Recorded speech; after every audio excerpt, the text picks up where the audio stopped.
Hello and good morning. Happy New Year to all y'all. Hi, Regina. You are very welcome. Thank you for being here.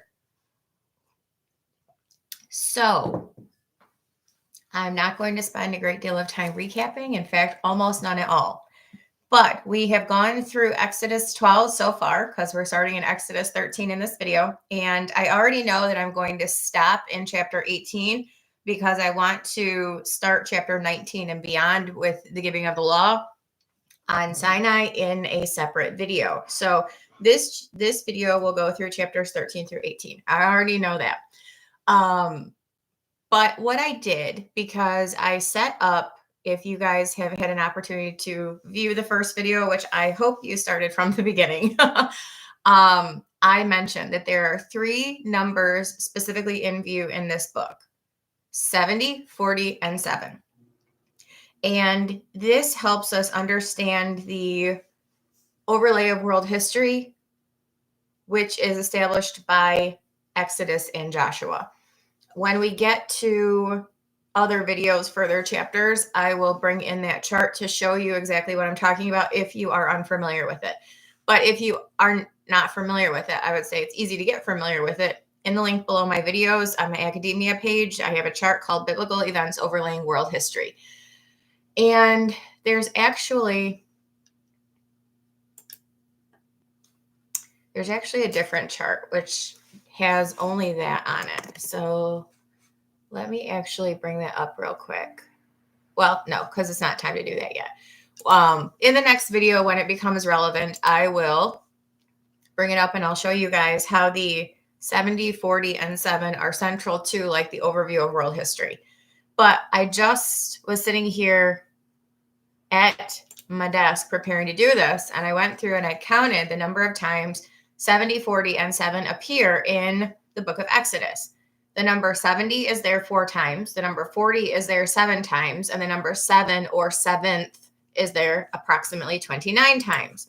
So these are overviews that we're supposed to understand the importance of.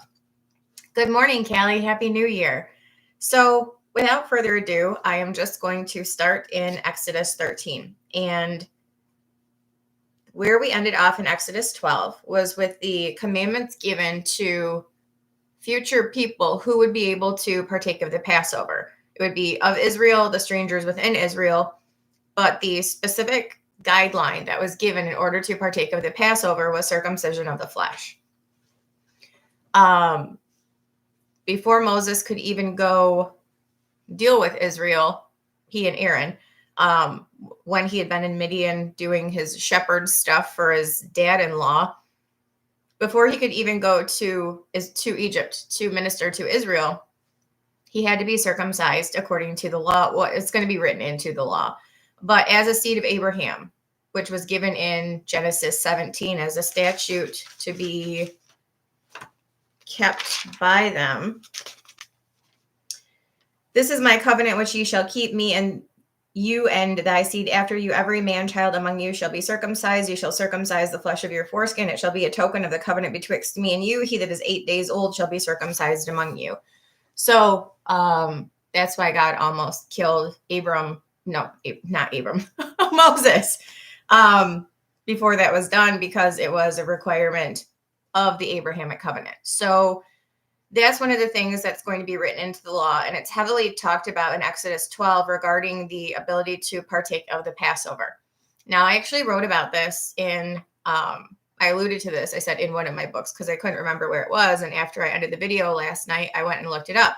It's in one of the last chapters of the Jubilee and Ezekiel's temple, and it talks about how it's basically a contrast between the old covenant written on tables of stone, and they had a heart of stone, versus the new covenant written on hearts, and I will give you a heart of flesh. Jeremiah 4 probably talks about this I would say the best, but probably the easiest. And basically the premise here is that Passover is significantly important. From Exodus 12, well, actually from Genesis 3, it's significantly important. Then it's important in Exodus 12. It's going to become important in the giving of the law. It's going to become important to Jesus, and it's going to become important to the future because it is synonymous with the marriage supper of the Lamb in the kingdom. And so basically what the requirement for Israel is going to be to accept the Lord, move into the new covenant, rather the old that they're trying to keep and that they will be trying to keep during the 70th week. And it's to circumcise the heart, which is believe on the Lord Jesus Christ to be saved. This is Jeremiah 4:1. If thou wilt return, O Israel, saith the Lord, return unto me. And if thou wilt put away thine abominations out of my sight, then shalt thou not remove. And thou shalt swear the Lord liveth in truth and judgment and in righteousness. And the nations shall bless themselves in him, and in him shall they glory. For thus saith the Lord to the men of Judah and Jerusalem, break up the fallow ground, and sow not among thorns. Circumcise yourselves to the Lord, and take away the foreskins of your heart, ye men of Judah and the inhabitants of Jerusalem, lest my fury come forth like fire and burn that none can quench it because of the evil of your doing. This is specifically what we see them doing in Joel 2. Blow the trumpet in Zion, sanctify a fast, call a solemn assembly, gather every single person, and basically plead on the Lord's mercy to save you. It means believe on the Lord Jesus Christ to be saved. They will be saved spiritually, and then immediately after that, physically as well. So there is much implication being established to set the tone for what will be required under the old covenant, so that that tone is set to understand the counterpart in the new and how you move from one to the other. So it's going to become eventually circumcision of the heart rather than circumcision of the flesh, but it starts with one place. So they have a baseline for understanding in order to move to the other. So this brings us to Exodus 13. The Lord spake unto Moses, saying, sanctify unto me all the firstborn, whatsoever openeth the womb among the children of Israel, both of man and of beast, it is mine. Remember that Israel is God's firstborn. We learned about that in, I think, Exodus 5.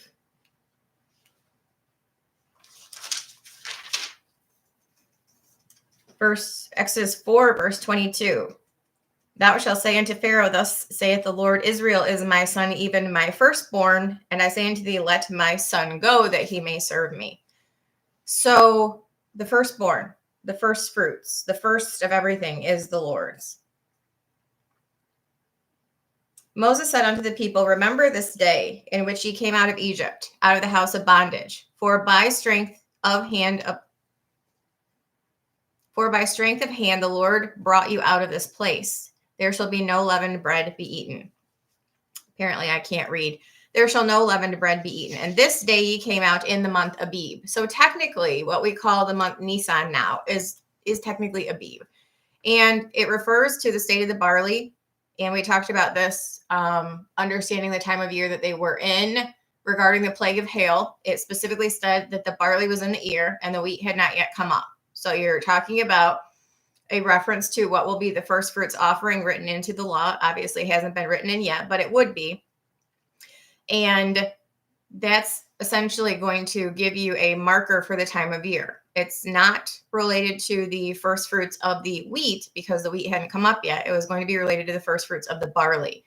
And the head of the year was going to be named Abib because Abib is a reference to the state of the barley being ripe enough for a first fruits offering during the feast that God's going to give them in a few chapters. So the head of the year is always related to the barley, related to the state of the barley in preparation for the first fruits offering. That was why, if it wasn't Abib, when the head of the year or when the new moon was ready to be sighted for what would be the month Abib, if the barley wasn't ripe enough for what would be a first fruits offering 2.5 weeks later, approximately, they would add that 13th month, that leap month, and set the head of the year for a future date. So it's always based on barley, or in Exodus, it was always based on barley. That was the established pattern. It shall be when the Lord shall bring thee into the land of the Canaanites, or the Hittites, or the Amorites, and the Hivites, and the Jebusites, which he sware unto thy fathers to give thee, a land flowing with milk and honey, that thou shalt keep this service in this month. So I also mentioned that even in the kingdom, there will be 3 feasts celebrated by Israel, thus named and at the end of Ezekiel 45 and Ezekiel's end times vision: Passover, unleavened bread, tabernacles. So even in the kingdom, it's important to remember unleavened bread. Why? Because it's forward looking to Jesus as the bread of life. Unleavened because leaven is a representation of sin, and Jesus is the sinless bread of life, and everyone who partakes of him may have eternal life. Obviously, Passover is going to be kept forever because it's the whole reason anyone gets saved. And tabernacles because it's representative of God dwelling among men. So those are going to be really important even into the future. But in this chapter and the previous one, it's specifically talking about the importance of Passover and unleavened bread. 7 days thou shalt eat unleavened bread, and in the 7th day shall be a feast to the Lord. Unleavened bread shall be eaten 7 days. There shall no leavened bread be seen with thee, neither shall there be leaven seen with thee in all thy quarters. And thou shalt show thy son in that day, saying, This is done because of that which the Lord did unto me when I came forth out of Egypt. And it shall be for a sign unto thee upon thine hand, and for a memorial between thine eyes, that the Lord's law may be in thy mouth. For with a strong hand hath he brought thee out of Egypt. Remember, strong hand. Who is the hand of the Lord? Jesus.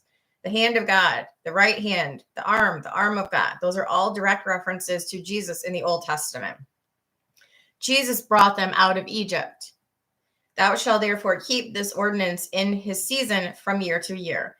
And it shall be when the Lord shall bring thee into the land of the Canaanites, as he sware unto thee and to thy fathers, and shall give it thee, that thou shalt set apart unto the Lord all that openeth the matrix, and every firstling that cometh out of a beast which thou hast, the males shall be the Lord's.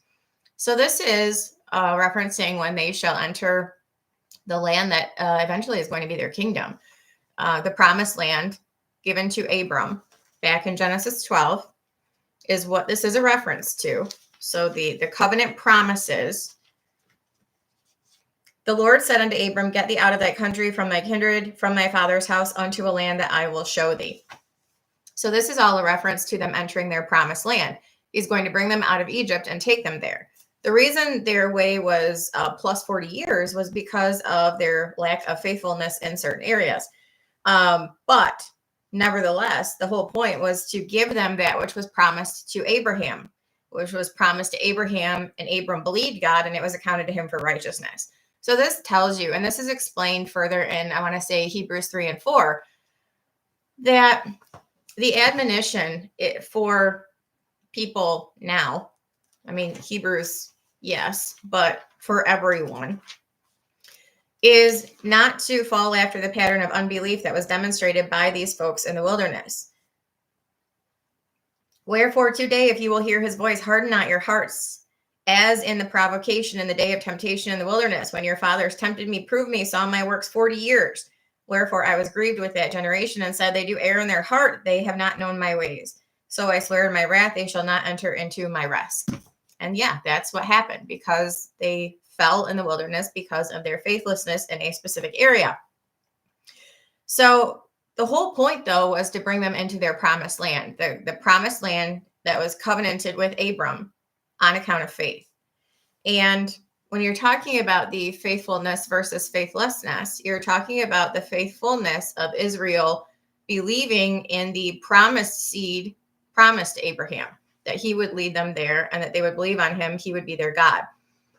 This is going to be the tone of the covenant, is you have to believe in the third of the 3 Abrahamic covenant promises in order to get the first of the 3 Abrahamic covenant promises, which is believe in the Redeemer promise to come through his line to get into the promised land, to enter into his rest.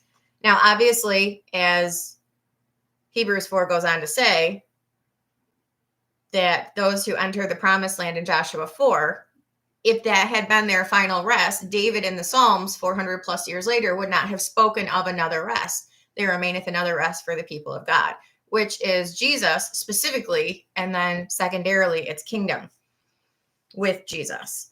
But clearly, this was all forward looking to the presentation of the promised land to the people it was promised to, which were the seed of Abraham.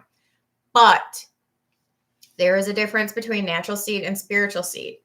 So anyway, continuing on. It shall be when the Lord shall bring thee into the land of the Canaanites as he sware unto thee. I might sneeze. And to thy fathers, and shall give it to thee, that thou shalt set apart unto the Lord all that openeth the matrix, and every firstling that cometh out of a beast which thou hast, and the male shall be the Lord's. And every firstling of an ass thou shalt redeem with a lamb, and if thou wilt not redeem it, thou shalt break his neck, and all the firstborn of man among thy children shalt thou redeem. And it shall be when thy son shall ask, it shall be when thy son asketh thee in time to come, saying, What is this? That thou shalt say unto him, By strength of hand the Lord brought us out of Egypt from the house of bondage. Yes, the Lord by the strength of his hand. And it shall come to pass when Pharaoh would hardly let us go, that the Lord slew all the firstborn in the land of Egypt, both the firstborn of man and the firstborn of beast. Therefore I sacrifice to the Lord all that openeth the matrix, being males, but all the firstborn of my children I redeem. And it shall be for a token upon thine hand, and for frontlets between thine eyes. So that's got to do with what the Jewish males wore. For by strength of hand the Lord hath brought us forth out of Egypt. And it came to pass when Pharaoh had let the people go, that God led them not through the way of the land of the Philistines, although that was near. For God said, Lest peradventure the people repent when they see war, and they return to Egypt. So he didn't want them turning back, because the book of Numbers is going to tell you all about what the people in the land looked like. The Philistines, the Canaanites, the Perizzites, Hittites, Amorites, they were warring, but they were also giants and hybrid beings. And lest Israel have stark terror that they would be led into a worse place than they came out of and then go back to Egypt, he didn't take them that way. Because we've already seen that they're not the most faithful people ever. But God led the people about through the way of the wilderness of the Red Sea, and the children of Israel went up harnessed out of the land of Egypt. Means they went orderly. Moses took the bones of Joseph with him, for he had straitly sworn the children of Israel, saying, God will surely visit you, and shall carry up my bones away hence with you. That was one of the requests that Joseph made before he died at the end of the book of Genesis, was that they not leave his bones in Egypt when they left. So they did not. They took their journey from Sukkoth and encamped in Etham in the edge of the wilderness. And the Lord went up before them by day in a pillar of a cloud to lead them the way, and by night in a pillar of fire to give them light to go by day and night. He took not away the pillar of cloud by day, nor the pillar of fire by night from before the people. So this is actually repeated in Revelation 10. There is a specific reason why Jesus is described as a mighty angel in Revelation 10. He's not an angel, but there's a reason why he's described as an angel, because you're intended to understand that he was the Old Testament angel of the Lord. The very first thing it says, I saw another mighty angel come down from heaven clothed with a cloud. You are intended to understand, for reasons that are beyond the scope of this video, that Jesus is being described as the angel of the Lord in Revelation in multiple spots. You are intended to understand that he is being described as thus because he was clothed with a cloud. This is a reference to Exodus 13, the pillar of cloud by day and the pillar of fire by night. That is what Revelation 10 is alluding to. And then there's a rainbow upon his head, which clearly we understand from discussion of Revelation 4, that should be had before you get to Revelation 10, that the rainbow is a symbol of the new covenant. His face, as it were, the sun, his feet as pillars of fire. So it's a reference to him being clothed with a cloud and a pillar of fire, which is how he's described here in Exodus 13. So Jesus is the theophany, the Christophany, I guess this is the theophany, the pre-incarnate Christ appearing in the Old Testament in multiple different ways. Yes, he appeared as a man. Yes, he appeared as a pillar of cloud.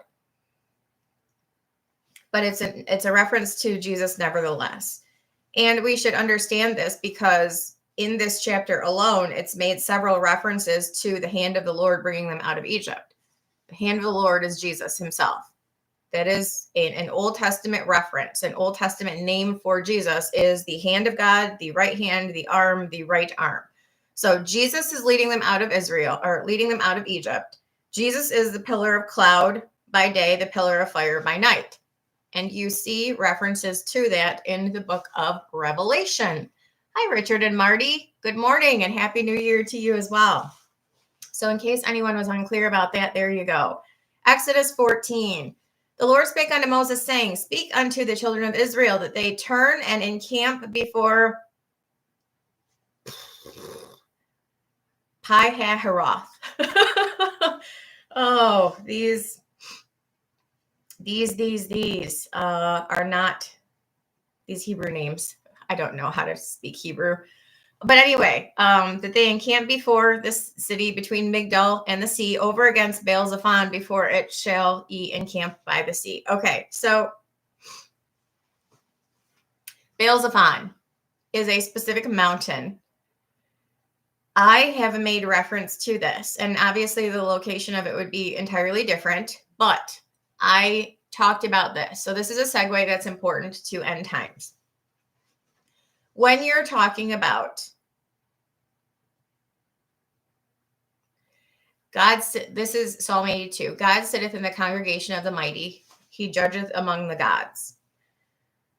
The congregation of the mighty is also referenced in Isaiah 14, where Satan, Lucifer,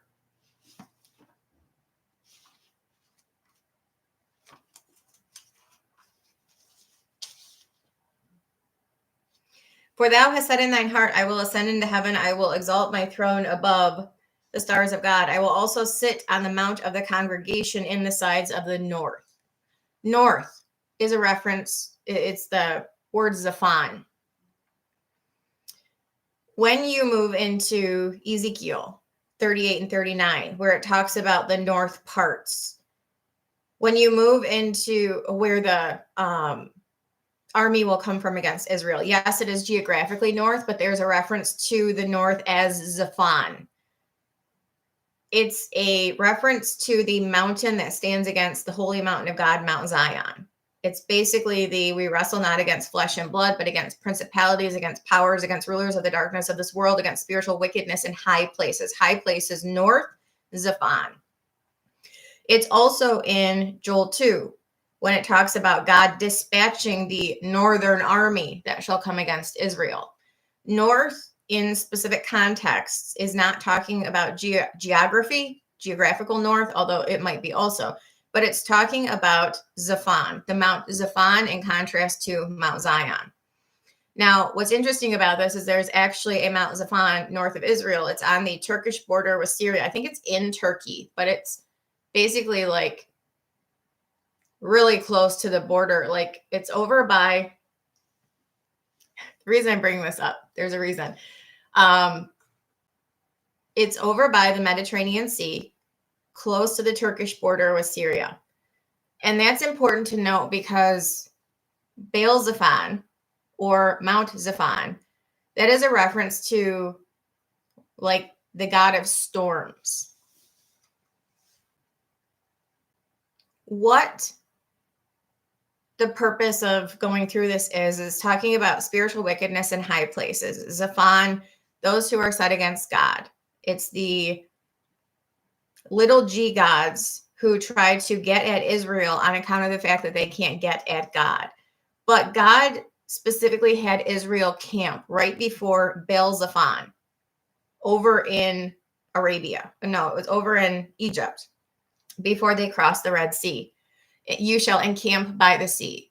This is another way of him showing up the little g gods, that the power of big G God, capital G God, is significantly greater always in every case than the little g gods. This was, I already talked about this in the previous video, because in Exodus 7, he said Moses was going to be his little g God and Aaron was going to be his prophet to stand against the little g gods of Egypt and demonstrate God's power. So this is all about the little g gods, that God is showing up by putting Moses in this place to be better than them, to be better than their magicians, and to be better than their sorcerers. And the Baal-zephon, god of the sea, the storm god who has power over waters, God is going to say, no, you don't. And he's going to have his little g god, Moses, part the Red Sea and then kill all of Egypt's people, all of Pharaoh and all of his army. So this is absolutely a demonstration of God's power over the little g gods of Egypt's power. That's what this whole story is all about. But yeah, in Exodus 7, the Lord said unto Moses, see, I have made thee a god to Pharaoh, and Aaron thy brother shall be thy prophet. And then where was it?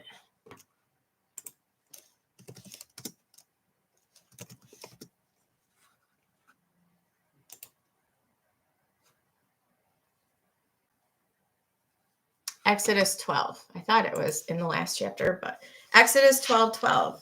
He said, for I will pass through the land of Egypt this night and will smite all the firstborn in the land of Egypt, both man and beast, and against all the gods of Egypt I will execute judgment. I am the Lord. So this is absolutely a big G God, or a capital G God versus the little g gods of Egypt, and him demonstrating his power over theirs. So that's why he had them camp against Baal-zephon, because that's the mount that stands opposed to Mount Zion. And it's a reference to Baal-zephon, who's the storm god, the god of the sea, the god of the waters.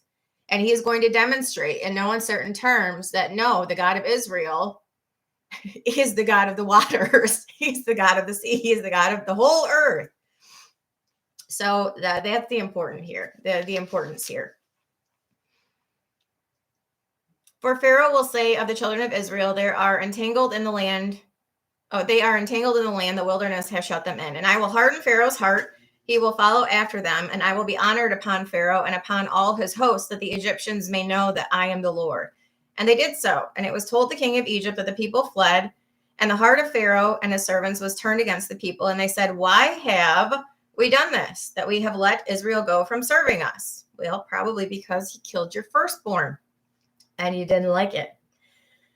He made ready his chariot, took his people with him, and took 600 chosen chariots and all the chariots of Egypt, the captains over every one of them. And the Lord hardened the heart of Pharaoh, king of Egypt, and he pursued after the children of Israel. And the children of Israel went out with an high hand. Yes, because the hand is the hand of God. It's Jesus. But the Egyptians pursued after them all the horses and chariots of Pharaoh and his horsemen and his army, and overtook them encamping by the sea before Baal-zephon. And when Pharaoh drew nigh, the children of Israel lifted up their eyes, and behold, the Egyptians marched after them, and they were sore afraid. And the children of Israel cried out unto the Lord. And they said unto Moses, because there were no graves in Egypt, hast thou taken us away to die in the wilderness? Wherefore hast thou dealt thus with us, to carry us forth out of Egypt? Is not this the word that we did tell thee in Egypt, saying, let us alone that we may serve the Egyptians? For it had been better for us to serve the Egyptians than we should die in the wilderness. You're not going to die quite yet. You might later because you're faithless as you're demonstrating, but you're not going to die quite yet. Not yet. Moses said unto the people, fear ye not, stand still and see the salvation of the Lord, which he shall show to you today. The salvation of the Lord. Jesus. Name means salvation. Who's going to show salvation? Jesus. God delivering them from the hand of the Egyptians again. The Lord shall fight for you, and ye shall hold your peace. The Lord said unto Moses, wherefore criest thou unto me? Speak unto the children of Israel, that they go forward. But lift up thy rod, and stretch out thine hand over the sea, and divide it. This is a showing of force against the little g god of the sea. Yes. Yes. And the children of Israel shall go on dry ground through the midst of the sea. And behold, I will harden the hearts of the Egyptians, and they shall follow them. And I will get me honor upon Pharaoh, and upon all his host, upon his chariots, and upon his horsemen. And the Egyptians shall know that I am the Lord, when I have gotten me honor upon Pharaoh, upon his chariots, and upon his horsemen. The angel of God, which went before the camp of Israel, removed and went behind them, and the pillar of cloud went from before their face and stood behind them. So yes, the angel of the Lord is Jesus. And it came between the camp of the Egyptians and the camp of Israel, and it was a cloud and darkness to them, but it gave light by night to these, so that one came not near the other all night. And Moses stretched out his hand over the sea, and the Lord caused the sea to go back by a strong east wind all that night, and made the sea dry land, and the waters were divided. And the children of Israel went into the midst of the sea upon the dry ground, and the waters were a wall unto them on their right hand and on their left. And the Egyptians pursued and went in after them to the midst of the sea, even all Pharaoh's horses, his chariots, and his horsemen. And it came to pass that in the morning watch, the Lord looked unto the host of the Egyptians through the pillar of fire and of cloud, and troubled the host of the Egyptians, and took off their chariot wheels, and they drave them heavily, so that the Egyptians said, Let us flee from the face of Israel, for the Lord fighteth for them against the Egyptians. And the Lord said unto Moses, Stretch out thine hand over the sea, that the waters may come upon the Egyptians, upon their chariots, and upon their horsemen. And Moses stretched forth his hand over the sea, and the sea returned to his strength when the morning appeared, and the Egyptians fled against it, and the Lord overthrew the Egyptians in the midst of the sea, because my God is greater than your God. My God, who created the sea, is greater than your little g God who controls the sea. No, he doesn't. And the waters returned and covered the chariots and the horsemen and all the host of Pharaoh that came into the sea after them. There remained not so much as one of them. But the children of Israel walked upon dry land in the midst of the sea, and the waters were a wall unto them on their right hand and on their left. Thus the Lord saved Israel that day out of the hand of the Egyptians, and Israel saw the Egyptians dead upon the seashore. And Israel saw the great work which the Lord did upon the Egyptians, and the people feared the Lord and believed the Lord and his servant Moses. But of course, that's not going to last. You hope they would know well enough, but of course, that's not going to last. But Exodus 15. Then sang Moses and the children of Israel this song unto the Lord. This is actually going to be repeated in the book of Revelation, because in the throne room, after those who get beheaded for the witness of God and for their testimony, who refuse to worship the beast's image or receive his mark, but instead they fear God and give glory to his Christ, and they will be seen standing on the sea of glass mingled with fire in the heavenly throne room in Revelation 15 prior to the pouring out of the vial judgments. What do? They sing the song of Moses. Revelation 15:1. I saw another sign in heaven, great and marvelous, 7 angels having the 7 last plagues, for in them is filled up the wrath of God. And I saw as it were a sea of glass mingled with fire, and them that had gotten victory over the beast and over his image, over his mark, and over the number of his name, stand on the sea of glass having harps. They sing the song of Moses, the servant of God, and the song of the Lamb, saying, Great and marvelous are thy works, Lord God Almighty, just and true are thy ways, thou King of saints. So essentially, it's kind of a repeat as they get victory over the beast, like God got victory over, on their behalf, Pharaoh and Pharaoh's army. So the song of Moses, there's actually 2 of them. And when I was writing about Revelation 15, I noted in there that it's more than likely, it's kind of like a hybrid between both of them. It's in Deuteronomy, the other one. Is it? Because I'm in the wrong book. I think it's Deuteronomy 32.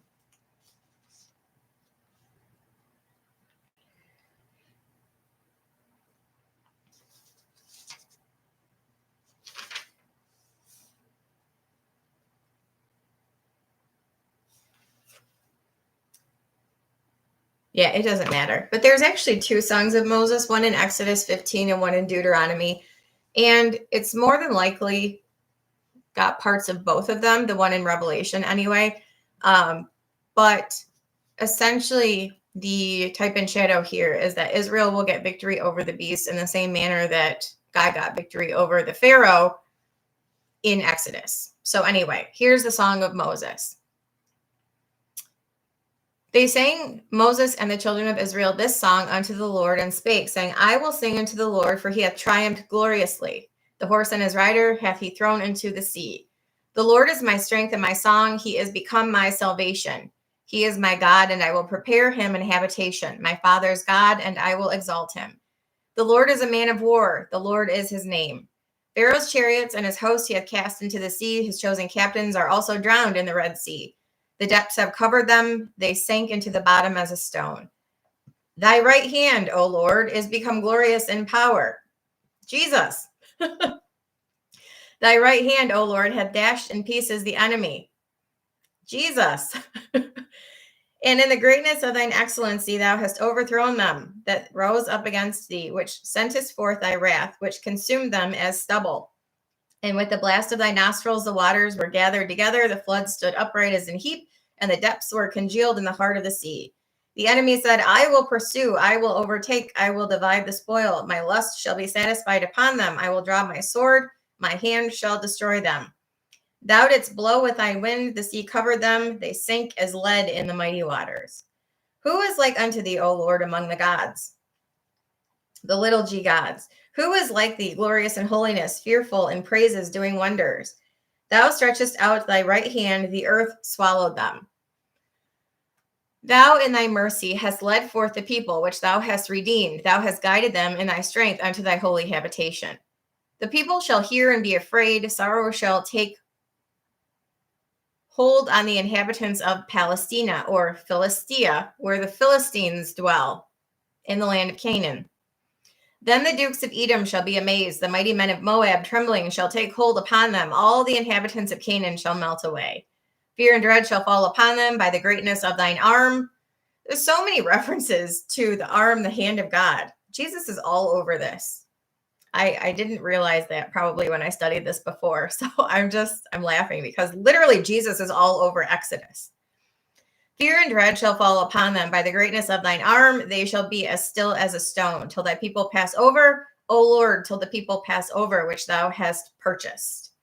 Thou shalt purchase them, thou shalt bring them in and plant them in the mountain of thine inheritance. Again, this is the mountain of the inheritance, which is Mount Zion, as a contrast to Mount Zaphon. So it's the principalities and powers in high places that stand opposed to God. It is literally a Mount Zaphon versus a Mount Zion battle, which is why the planting them in front of Baal Zephon, in front of the sea, and making a showing of their little g gods was ironic, to say the least. Thou shalt bring them in and plant them in the mountain of thine inheritance, in the place, O Lord, which thou hast made for thee to dwell in the sanctuary, O Lord, which thy hands have established. The Lord shall reign forever and ever. For the horse of Pharaoh went in with his chariots and with his horsemen into the sea, and the Lord brought again the waters of the sea upon them. But the children of Israel went on dry land in the midst of the sea. And Miriam the prophetess, the sister of Aaron, took a timbrel in her hand, and all the women went out after her with timbrels and with dances. And Miriam answered them, Sing ye to the Lord, for he hath triumphed gloriously. The horse and his rider hath he thrown into the sea. So Moses brought Israel from the Red Sea, and they went out into the wilderness of Shur. And they went 3 days in the wilderness and found no water. So we're going to start the complaining again. And when they came to Marah, they could not drink the waters of Marah, for they were bitter. Therefore, the name of it was called Marah. And the people murmured against Moses, saying, What shall we drink? And he cried unto the Lord, and the Lord showed him a tree, which when he cast into the waters were made sweet. There he made for them a statute and an ordinance, and there he proved them, and said, If thou wilt diligently hearken to the voice of the Lord thy God, and will do that which is right in his sight, and will give ear to his commandments, and keep all his statutes, I will put none of those diseases upon thee, which I have brought upon the Egyptians, for I am the Lord that healeth thee. And they came to Elim, where were 12 wells of water and 70 palm trees, 70 palms. And they encamped there by the water. There's no need for these people to complain because God has shown himself faithful in every single circumstance. And literally all they have to do is ask God and he will provide. But they just like to complain. So I'm going to continue. But before I do, let me go to chat and see what's going on. Good morning, Sherry. Happy New Year. Good morning, Megan. It is 2025, finally. Happy New Year. Hi, Bill. Happy New Year. Oh. I hope so. Sherry, Happy New Year. She says Habakkuk and Habakkuk, however you say that, 3:4. And his brightness was as the light. He had horns coming out of his hand. Yes, horns of power. And that's in Revelation. Horns represent power. 7 horns. The Lamb having 7 horns and 7 eyes, which are the 7 spirits sent forth into all the earth. Yep. And there was the hiding of his power. Yep. The power of God is contained in the right hand, right arm, hand, whatever. Jesus is the power of God revealed and is literally all over the book of Exodus. So I think that's funny. Every time I read it, I'm like, yep, there he is. There he is. Jesus is literally all over the book of Exodus. It's great. It's great. Hi, Riding with Jesus. Nice to see you. Happy New Year. All right. So on to Exodus 16. They took their journey from Elim, and all the congregation of the children of Israel came into the wilderness of Sin, which is between Elim and Sinai, on the 15th day of the 2nd month after they were departing out of the land of Egypt. So they actually wandered in the wilderness for 40 years minus 1 month. Because they exited Egypt on the 14th day. They came into the wilderness on the 15th day of the next month. And then they entered the promised land 40 years later on the 10th day of the first month. So it was like slightly less than total 40 years by like a month and a few days. But anyway, they came into the wilderness on the 15th day of the 2nd month after their departing out of the land of Egypt. So this would be IR 15. I think that's the 2nd month, right? And the whole congregation of the children of Israel murmured against Moses and Aaron in the wilderness. And the children of Israel said unto them, would to God we had died by the hand of the Lord in the land of Egypt, when we sat by the flesh pots, and when we did have bread to the full. For ye have brought us forth into this wilderness to kill this whole assembly with hunger.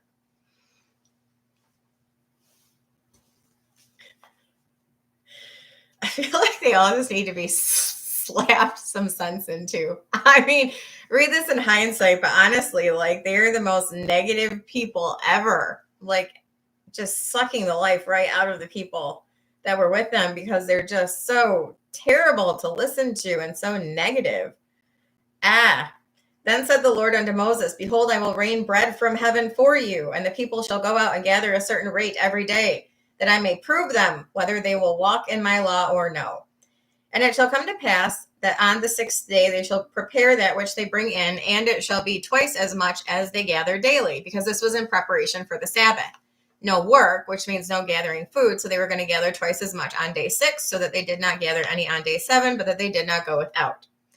And Moses and Aaron said unto all the children of Israel at even, that ye shall know that the Lord hath brought you from the land of Egypt, and in the morning that ye shall see the glory of the Lord. For that he heareth your murmurings against the Lord. And what are we that ye murmur against us? Like every single time they do that, and then God provides some huge mighty thing on their behalf, and then they quickly just forget it. They literally just forget it, and they start complaining about something else. Moses said, this shall be when the Lord shall give you in the evening flesh to eat, and in the morning bread to the full. For that the Lord heareth your murmurings, which ye murmur against him.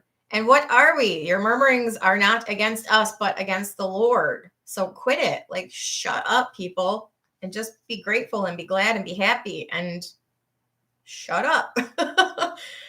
Moses spake unto Aaron, say unto the congregation of the children of Israel, come near before the Lord, for he hath heard your murmurings. And it came to pass, as Aaron spake unto the whole congregation of the children of Israel, that they looked toward the wilderness, and behold, the glory of the Lord appeared in a cloud.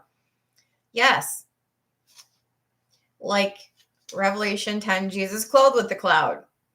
And the Lord spake unto Moses, saying, I have heard the murmurings of the children of Israel. Speak unto them, saying, at even you shall eat flesh. That's the quail. And in the mornings you shall be filled with bread. That's the manna.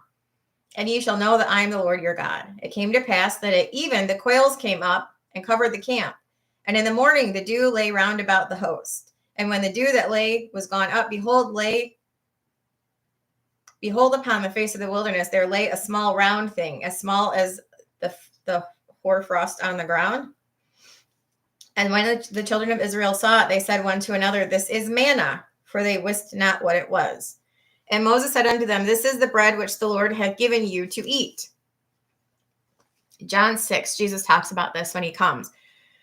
He said, after the feeding of the 5,000, after he had left the space where he did that and the people followed him, he said, "You have followed me because you did eat of the bread and were filled."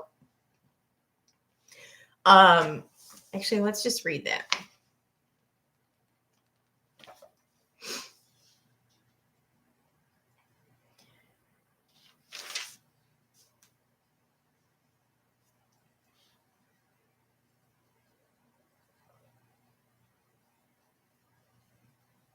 He said, "Verily I say unto you, ye seek me not because you saw the miracles, but because you did eat of the loaves and were filled. Labor not for the meat which perisheth, but for that meat which endureth unto everlasting life, which the Son of Man shall give you, for him hath God the Father sealed." Further in the chapter, he said, "Verily, verily, I say unto you, he that believeth on me hath everlasting life. I am that bread of life. Your fathers did eat manna in the wilderness and are dead. This is the bread which cometh down from heaven, that a man may eat thereof and not die. I am the living bread which came down from heaven." In the Ark of the Testament, there are three things: the tables of stone, a pot full of manna, and Aaron's budded rod. Aaron's budded rod is beyond the scope of this. It's a story in Numbers, meaning that God had selected the tribe of Levi for priesthood. But the pot of manna is in the Ark of the Testament, forward looking to Jesus as the bread of life. So anyway, just interesting.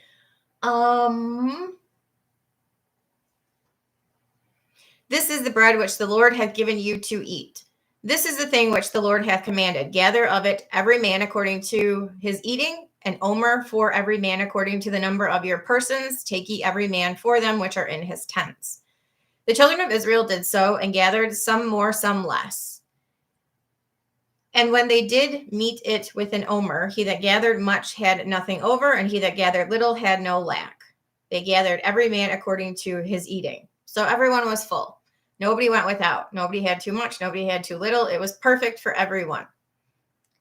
And Moses said, "Let no man leave of it till the morning." Notwithstanding, they hearkened not unto Moses, but some of them left it until morning, and it bred worms and stank, and Moses was wroth with them. Like, I told you one simple thing, and you couldn't even follow that. They gathered it every morning, every man according to his eating, and when the sun waxed hot, it melted. And it came to pass that on the 6th day they gathered twice as much bread, 2 omers for one man. And all the rulers of the congregation came and told Moses. And he said unto them, "This is that which the Lord hath said. Tomorrow is the rest of the holy Sabbath unto the Lord. Bake that which ye will bake today, and seethe that which ye will seethe, and that which remaineth over lay up for you to be kept until the morning." They said, they laid it up till the morning, and as Moses bade, and it did not stink, neither was there any worm therein. And Moses said, "Eat that today, for today is the Sabbath unto the Lord, and ye shall not find it in the field. 6 days ye shall gather it, but on the 7th day, which is the Sabbath, there shall be none. In it there shall be none." And it came to pass that there went out some of the people on the 7th day for to gather, and they found none, because that's what he said. And the Lord said unto Moses, "How long refuse ye to keep my commandments and my laws? See for that the Lord hath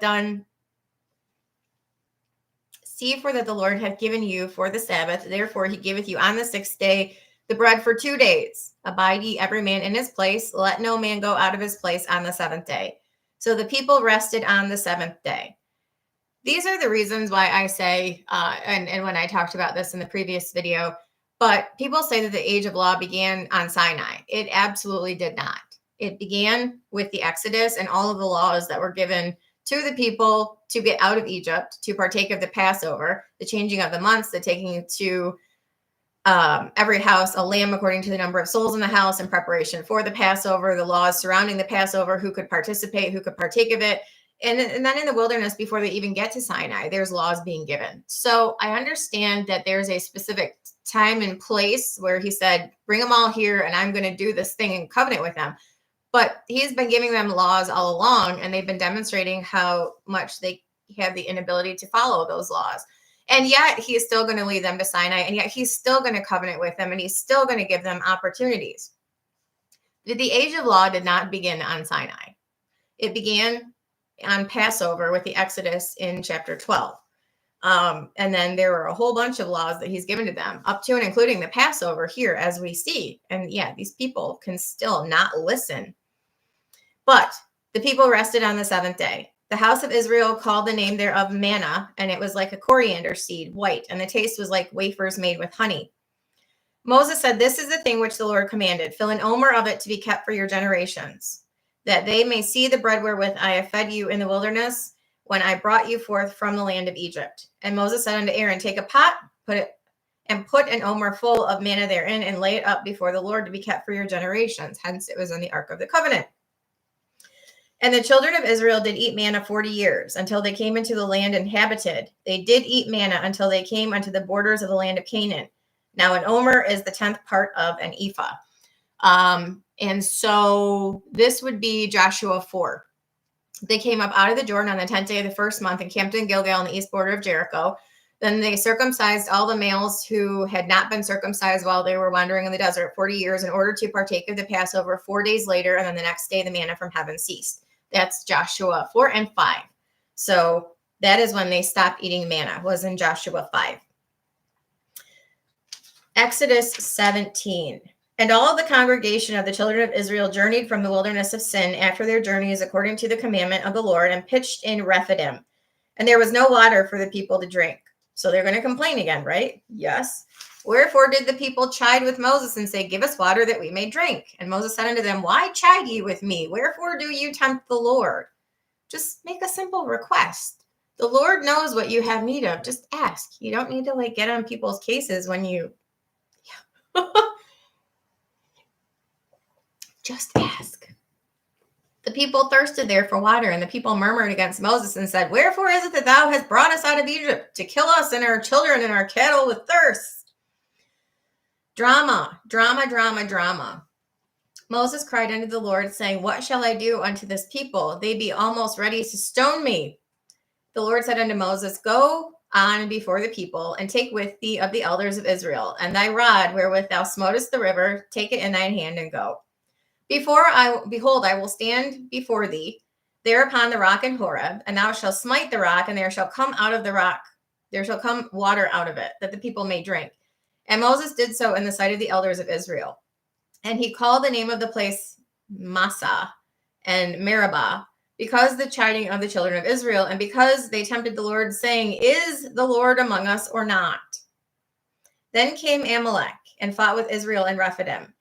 And Moses said unto Joshua, Choose us out men, and go out, fight with Amalek. Tomorrow I will stand on the top of the hill with the rod of God in mine hand. So Joshua did as Moses had said, and fought with Amalek. And Moses and Aaron and Hur went up to the top of the hill.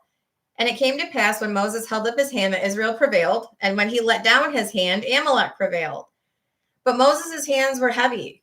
And they took a stone, and they put it under him, and he sat thereon. And Moses and Hur stayed up his hands, the one on one side, the other on the other side, and his hands were steady until the going down of the sun. So they went up there, and they held up Moses' arms when he got tired, so that Israel would win against Amalek. Joshua discomfited Amalek and the people with the edge of the sword. And the Lord said unto Moses, "Write this for a memorial in a book, and rehearse it in the ears of Joshua, for I will utterly put out the remembrance of Amalek from under the sun." This is Numbers 24.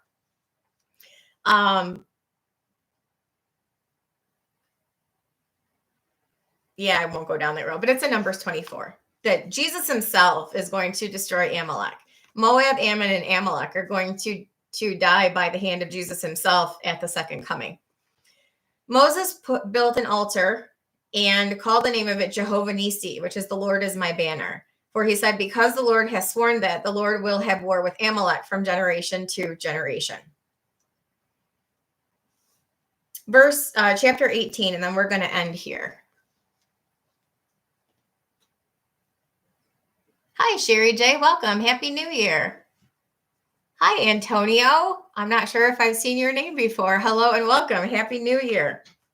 All right. So the last chapter before we end this specific video and get to the covenanting of God with Israel on Sinai in chapter 19. But chapter 18. When Jethro, the priest of Midian, Moses' father-in-law, heard of all that God had done for Moses and for Israel, his people, and that the Lord had brought Israel out of Egypt, then Jethro, Moses' father-in-law, took Zipporah, Moses' wife, after he had sent her back, and her 2 sons, of which the name of one was Gershom, for he said, I have been an alien in a strange land. The name of the other was Eliezer, for the God of my father said he was mine help and delivered me from the sword of Pharaoh. Jethro, Moses' father-in-law, came with his sons and his wife unto Moses in the wilderness, where he encamped at the mount of God. So they're basically at Sinai, where the burning bush, because remember, Moses encountered the burning bush in Horeb, and he said, I'm going to bring you right back here in covenant with you. So Horeb, Sinai, same thing, and he's back there, where he started. He said unto Moses, I, thy father-in-law Jethro, am come unto thee, and thy wife and her 2 sons with her. And Moses went out to meet his father-in-law, and did obeisance, and kissed him, and they asked each other of their welfare. So, how are you? How you been? And they came into the tent. Moses told his father-in-law all that the Lord had done unto Pharaoh and to the Egyptians for Israel's sake, and all the travail that had come upon them by the way, and how the Lord delivered them. And Jethro rejoiced for all the goodness which the Lord had done to Israel, whom he had delivered out of the hand of the Egyptians. Yeah, it's too bad the Israelites didn't realize that too. Easy for everyone else to see, though, right? And Jethro said, Blessed be the Lord, who hath delivered you out of the hand of the Egyptians, and out of the hand of the Pharaoh, who hath delivered the people from under the hand of the Egyptians. Now I know that the Lord is greater than all gods. Yes, for in the thing whereby they dwelt proudly, he was above them. Yes. And Jethro, Moses' father-in-law, took a burnt offering and sacrifices for God, and Aaron came and all the elders of Israel to eat bread with Moses' father-in-law before God. And it came to pass on the morrow that Moses sat to judge the people, and the people stood by Moses from the morning unto the evening. And when Moses' father-in-law saw all that he did to the people, he said, What is this thing that thou doest to the people? Why sittest thou thyself alone, and all the people stand by thee from morning to even? So he was basically an intercessor for Israel, and he was handling their problems, because they probably had a lot because they're problem children, and they probably brought a lot on themselves because they couldn't act right. But anyway, he was basically handling their requests. Moses said unto his father-in-law, Because the people come unto me to inquire of God. When they have a matter, they come unto me, and I judge between one and another, and I do make them know the statutes of God and his laws. Again, the age of law did not begin on Sinai. It had already been existing, and all of these chapters are proof positive of that. Moses' father-in-law said unto him, The thing that thou doest is not good. Thou wilt surely wear away both thou and the people that is with thee. For this thing is too heavy for thee. Thou art not able to perform it thyself alone. Hearken now unto my voice. I will give thee counsel, and God shall be with thee. Be thou for the people to Godward, that thou mayest bring the causes unto God. And thou shalt teach them ordinances and laws, and shalt show them the way wherein they must walk, and the work they must do. Moreover, thou shalt provide out of all the people able men, such as fear God, men of truth, hating covetousness, and place such over them to be rulers of thousands and rulers of hundreds, rulers of 50s and rulers of 10. So it was like the modern day judicial system where you have township, county, state, federal, all of that stuff. So it's like levels of authority in the judicial system, circuit courts and federal courts and all of that other stuff, appeals courts, Supreme Courts. And it shall let them judge the people at all seasons. And it shall be that every great matter they shall bring unto thee, but every small matter they shall judge, so that it shall be easier for thyself, and they shall bear the burden with thee. If thou shalt do this thing, and God command thee so, then thou shalt be able to endure, and all the people also shall go to their place in peace. So Moses hearkened to the voice of his father-in-law, and did all that he had said. And Moses chose able men out of Israel, and made them heads over the people, rulers of thousands, rulers of hundreds, rulers of 50s, and rulers of 10s. And they judged the people at all seasons. The hard causes they brought unto Moses, but every small matter they judged themselves. And Moses let his father-in-law depart, and he went his way into his own land. So that's those chapters. And now he's going to covenant with them on Sinai, but that is for a separate video. So I'm going to stop here. and I will resume in another video, and we have much, much, much to discuss.